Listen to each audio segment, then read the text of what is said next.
Why do I feel a sudden urge to talk about the movie Mansfield Park? Welcome to the Time Treadmill. I'm Ron, and these are my sweaty thoughts about Doctor Who.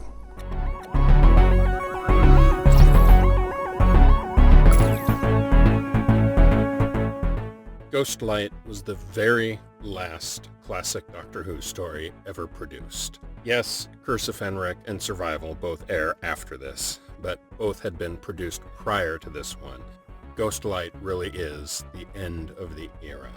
And the sad thing is the people who worked on it had no idea that that was the case. When they wrapped production, they had every reason to believe that they were coming back for the following year.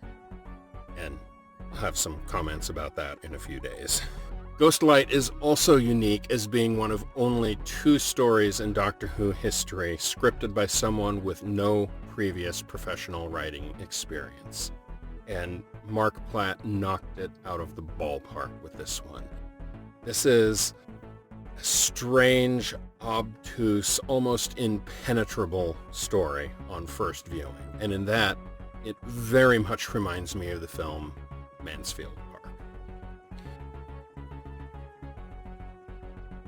That's partially based on the setting, being in a British manor with a bit of upstairs, downstairs writing going on. Although, granted, the time setting is slightly different, with ghost settings set in the Victorian, late 19th century era, and Mansfield Park being set a few decades later. But the significant thing about Mansfield Park, and what makes it such an amazing film, is that the first time you watch it, as enjoyable as it is to watch for all of the character portrayals, you really don't understand everything that's going on and how everything fits together. It's not a story that ties up in a neat little bow. And a lot of people find that very frustrating. But the real treasure of the film is to watch it and rewatch it and understand all of the subtle little character things that are telling the real story in the background. And Ghostlight does that in spades. The writer firmly believed that the viewing audience doesn't need to be spoon-fed the plot points. They don't need to fully understand everything that's going on, even if there is a coherent reason behind everything.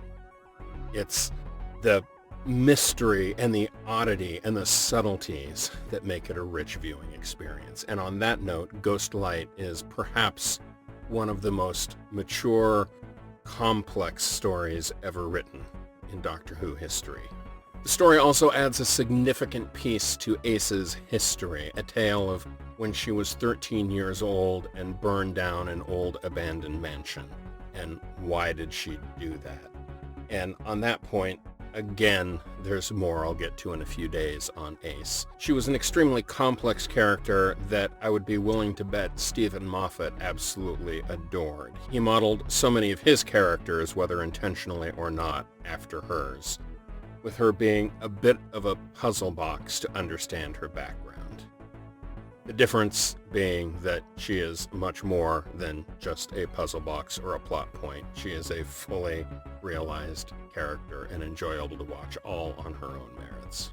So what is Ghostlight about? Well, it's some part gothic horror story, which makes it perfect for Doctor Who. It's some part alien, not quite invasion, but sort of story. By the climax of the story, the entire Earth is in dire peril, which the Doctor neatly averts.